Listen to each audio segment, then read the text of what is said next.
I caught the stream late, and I've gone back to the start of the stream, and they've got I believe he's an actor. Facially, I know the guy, and he's a Spurs fan, and he is breaking down the history from the first game at White Hart Lane to when the shelf stand was erected, and some old FA Cup victories, and I stopped there. So I'm gonna be watching the whole of the start up to where I came in on the hangout, man. And it's just nostalgia, man. I mean, I didn't tear up or anything, but I could have done that. I mean, it was like, a lot of memories. A lot of memories encapsulated into that stadium.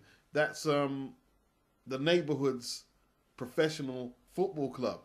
That football ground was the common denominator for so much topics and so much happenings in the borough of Haringey and Tottenham. So much memories, man. Like, when you're talking about the ground, you've got the Paxton end, which is quite lively, and then you've got the shelf. The shelf was feared because the way it was constructed. Some people say it was the most intimidating elements of football support anywhere because of the noise it developed when the crowd started revving it up. The shelf. I used to like the shelf. I can't remember what the other enclosure is. There's another enclosure that's at the left of the shelf, near to the away supporters end. I don't know what that is. And then, obviously, between the away supporters end and Caxton, you've got the seats. You have the seats. But, I'm talking before it was all seated up. There was no shelf when they seated it all up because everyone's sitting down, It's there, but it's just not the same, is it? It's sitting down. And everyone keeps saying farewell White Hart Lane, but from what I see when I go past the stadium, is the ground is still going to be there. It's going to be a lot bigger, but it looks like, we're still going to be in White Hart Lane, right? Maybe they're going to change the name of it from White Hart Lane. I don't know, but it seems like it's still going to be in the same area. They're building the new stadium around the current stadium we have now. There was a kid just up the top of the road from where I lived. He was perhaps a couple of years older than me. We went to the same junior school. Now, I'm not going to say too much, but he was into the hooligan side of football support. That's what he was. This is a true story. And I remember in the late 70s wanting to go to matches. That's my parents, and they said, no, you can't go, you know what I mean? And I got him to say, yeah, I'm going with him. They didn't know what he was doing on the terraces. So I went with him a couple of times, and to be honest, he just took me to the bus stop and left me. After that, he was gone. He wasn't going to look after me. So he was going with his mad mob. And before we carry on, I actually saw him last year. And stupidly, I asked him, do you still go? And he went, no. And the way he said it, like, don't bring up football. Because, he has quite a checkered past with it. He's a grown man now. He just doesn't want to revisit that phase of his life, I can imagine, And I could tell you some stories that, like he's a bit of a legend in that underclass, let's say. And, it's football matches, man. Like, the terraces are magical. They always have been. Sitting down, it's not the same. I remember a couple of times being able to sit in the stadium as opposed to standing. And some people say, yeah, I'd rather a seat. Sit down and watch it comfortable. Nah. No. You need to be standing up in the stands, to really feel it. It's just not the same in the seats. It's just too, it's too contained. It's too mundane. It's just not the same. It's not the same. But the Hillsborough disaster brought an end to all of that. I didn't see all the players come out. I saw a few. I'm not going to go through all of them. That like the ones I saw come out in the celebration to the ones I was hoping would come out. I saw Pat Jennings come out. Pat Jennings used to be our goalkeeper, and then he went to Arsenal. Now, by the time he went to Arsenal, I wasn't going to matches, but I remember going to Highbury when we played Arsenal. And they beat us 1-0. And Garth Crooks, I never forget Garth Crooks, right foot strike. The ball was heading into the top corner. And this dude, Pat Jennings, a goalkeeper with hands like spades, He pushed it out of the top corner. What a save. What a save. Amazing. Garth Crooks, he was my hero. He was my hero, man. I remember when I got my shirt, I got the same number as him. I think, was that a 9? A 9 or a 10? I can't remember. I can't remember now. You're talking years back, but I got the same number as him. He was my hero because there wasn't many black players in the Spurs lineup at that time. And just to see him coming out, man, it was something else. I mean, it was him, Chris Houghton. I'm struggling to call for more back then. There wasn't too much there. Arsenal always had more black players than Tottenham. And obviously you had the West Brom. We had a lot of black players since.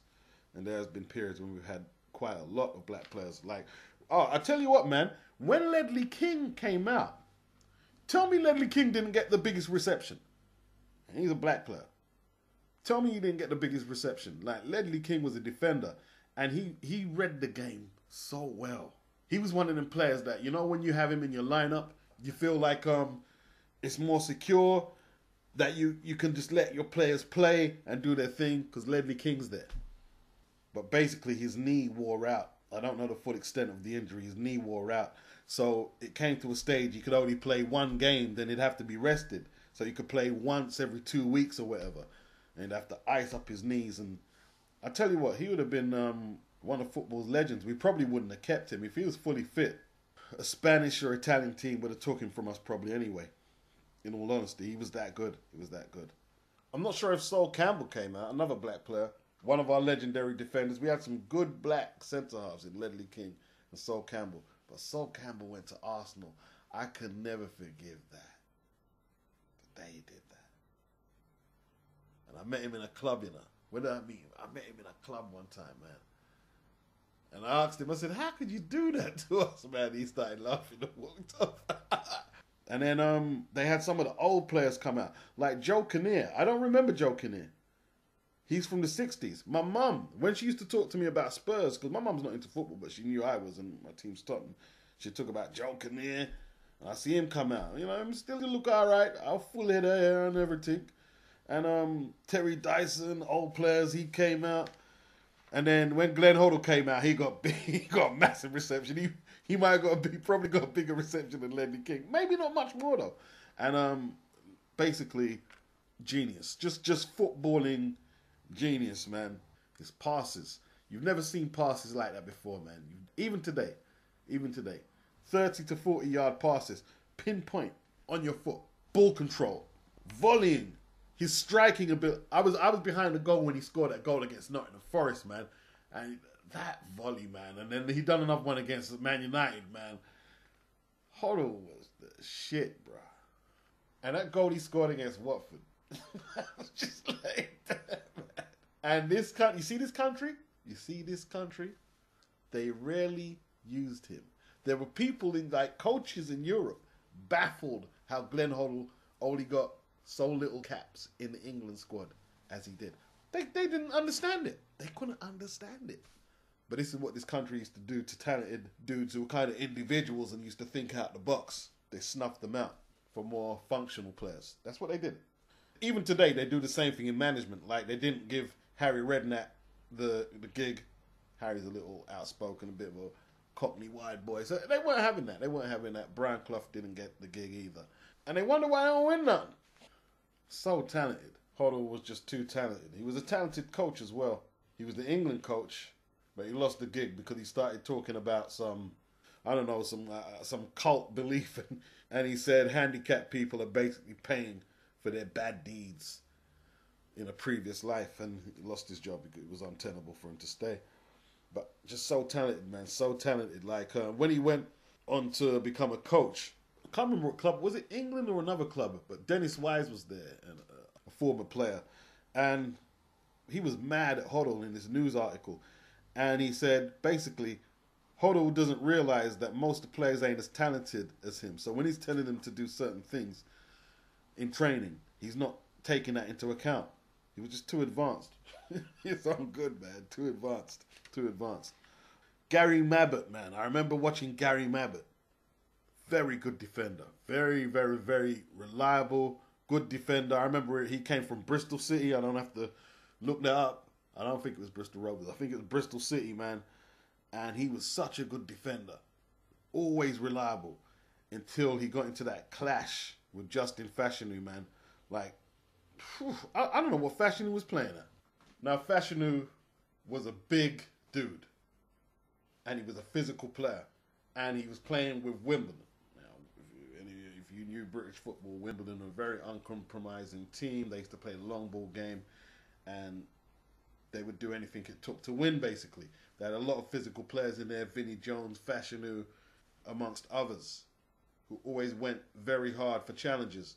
So Mabbutt and Fashanu went up in an aerial battle so you could get their head on the ball. And my guy elbowed him, man, broke his skull, his cheekbone. It was a bad injury. It was a bad injury, man. John Fashanu. He had a brother named Justin Fashanu, Nigerian brothers, born in England. His brother Justin was the his brother Justin, yeah, like it's not even funny. I don't know why I'm laughing. It's just quite a sad story. Like basically, he was gay. Probably the first footballer to get outed, and was hiding it in the closet and whatnot. And then he got into one situation. I don't know if it was suicide, but it ended in his death. Like when he was trying to run from a situation. It was quite sad in the end. It's not. I don't know why I was laughing. I don't know why. Quite a sad story in the end. Some old players, Terry Naylor, Paul Miller. I remember Paul Miller, yeah, and John Pratt. That's some old school 70s to 80s players, man. And then I was waiting, man. Where's Graham Roberts? And Graham Roberts come out. Graham Roberts was just a hard man. Very, very hard dude, man. Tough tackling defender. Took no nonsense. No nonsense at all. Paul Stewart came out. And when he came out, I mean, like, it kind of, I'm not saying it ruined the celebration, but it became very reflective then because, like, we're talking about a 6'2" striker, built like a tank. When you looked at Paul Stewart, you think, boy, Paul looks like, could probably box and do some people in. Then you hear the history because recently a lot of footballers are coming out and speaking out about what happened to them in the youth system in football clubs all around the country. And we're talking sexual abuse from the coaching staff at a grand scale. Yeah. And Paul Stewart was a victim of that. He was on television. So, Then Eric, the Viking Torsvet, came out. 6'4" goalkeeper. He was good. Eric Torsvet was good. I used to like Eric Torsvet. He was a character as well. Then we had my two guys from Argentina. We had Ricky Villa and Ozzy Ardiles, man.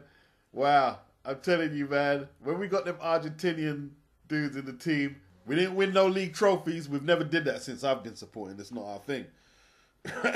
But we played some beautiful football, man. Some really nice football. One thing about Tottenham, we've always had a reputation of being a good footballing team. An excellent footballing team, man. And remember Chaz and Dave, Spurs are on their way to Wembley. And our dealers always wanted to play at Wembley and playing the FA Cup final. Ozzy Ardiles. They were both Argentinian internationals. And they managed to do it. We managed to do it, man. And the first final was against Manchester City. And we didn't play very well.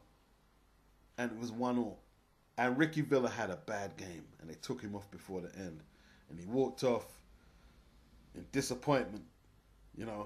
Big Ricky Villa. Big Argentinian dude with a big moustache and beard. 1-1. Then the replay came. Ricky Villa came in with a vengeance, bro. I'm telling you, he played an excellent game when he scored one of the best goals in a cup final where he was like... Crooks is up ahead, but he might be offside. And that maybe was why Galvin was reluctant to release it. Now he can find Villa. And he can really stab them. Going all the way. And Villa! 3-2 to Tottenham. Woo! Lovely! Chris Hoddle was one of my favourite players. Very talented dude. Very, very talented. He used to do that little step-over move, man, and dummies on people. He was a winger. Very talented, man. And it was typical London weather today. It had to rain while the celebration was going on, and then, it cheered up a little. It was almost like the rain thought it had a starring cast in the celebration, I didn't see, who didn't I see? I didn't see Mickey Hazard. I used to like Mickey Hazard. Jurgen Klinsmann, he weren't there. He might have been, because I have to still watch from the start. Paul Walsh, I used to like Paul Walsh, Gary Brook. Loads more, man. I know I'm missing out so many, man. I remember one of my favourite games, man, when we beat Wolves about 7-0, man. We beat them about 7-0. You know when you're just scoring goals for fun, it's just lovely, man. And, you know, our rivalries with Arsenal. I remember when we nearly beat them, but they had this dude named Charlie Nicholas, and he fucked it up for us. I remember that game. Going home so disappointed. Losing to Arsenal is the worst thing. We're basically North London rivals, so losing to Arsenal is just no. Please no. You know, they were trying to remind us how they won the league on our ground on our farewell day, trying to fuck up our day, man, you know. I don't give a shit what they want to say. That semi-final at Wembley, when we whooped their ass, when Gascoigne scored, and Lineker, and Paul Allen, that's my shit. I don't give a shit, boy. That day was perfect. Perfect day. Perfect. I'm telling you. But yeah, no Paul Gascoigne. I didn't see Paul Gascoigne. Very talented. But a bit of a loose cannon, you know, that's not being too harsh. And kind of destroyed his own career through a lot of stuff. Definitely as talented as Glenn Hoddle in his own way, but just crazy. Gary Lineker, probably getting ready for match of the day. He couldn't make it. Gareth Bale, probably playing today as well. I don't know why they invited Dimitri Berbatov, though. I don't know why they don't want no turncoats on there, right? Went to Man United at a time when we were just establishing a run of form and a team, and this dude was so determined to leave White Hart Lane, man. We should no. Why you they inviting him there? I don't know why they invited him. I was like, boo, boo. You know what I mean? Try him out. Call the security for Berbatov. Him and Michael Carrick. The new stadium should be some high-tech business, and like, you know, it's going to create a lot of job and business opportunities in the area. That's for certain. And we welcome the next phase. We're going to be playing our home games at Wembley Stadium now, at least until they finish developing the stadium. That'll be interesting to see how that works. We won our last game, 2-1. We beat Man United 2-1. Wanayama, he's a black player actually, he scored. And Harry Kane, our talisman, he scored. It's a shame that Wayne Rooney scored the last goal, but they lost 2-1. Oh, Wayne Rooney blew about $500,000 in casinos or something recently. I think just over the last few days. $500,000. It was plastered all over this red top, man. But, you know, ain't about Man United. It's about the Spurs, man. Big up the Spurs. I'm going to go for the Anderlecht victory when we beat Anderlecht at White Hart Lane to win the UEFA Cup final on penalties. That's my best moment. Pure drama. I was watching that on television. I wasn't at the ground. And we drew the first game. Must have been at their stadium in Belgium. When they came to White Hart Lane, man. And Graham Roberts, I think he got a late equaliser. We were losing 1-0 in regular play. And Tony Parks just getting to sudden death on the penalties. And he made that save, man. I'll never forget that, man. That's my favourite moment. Big up the Spurs. Big up Arlo for listening. Peace.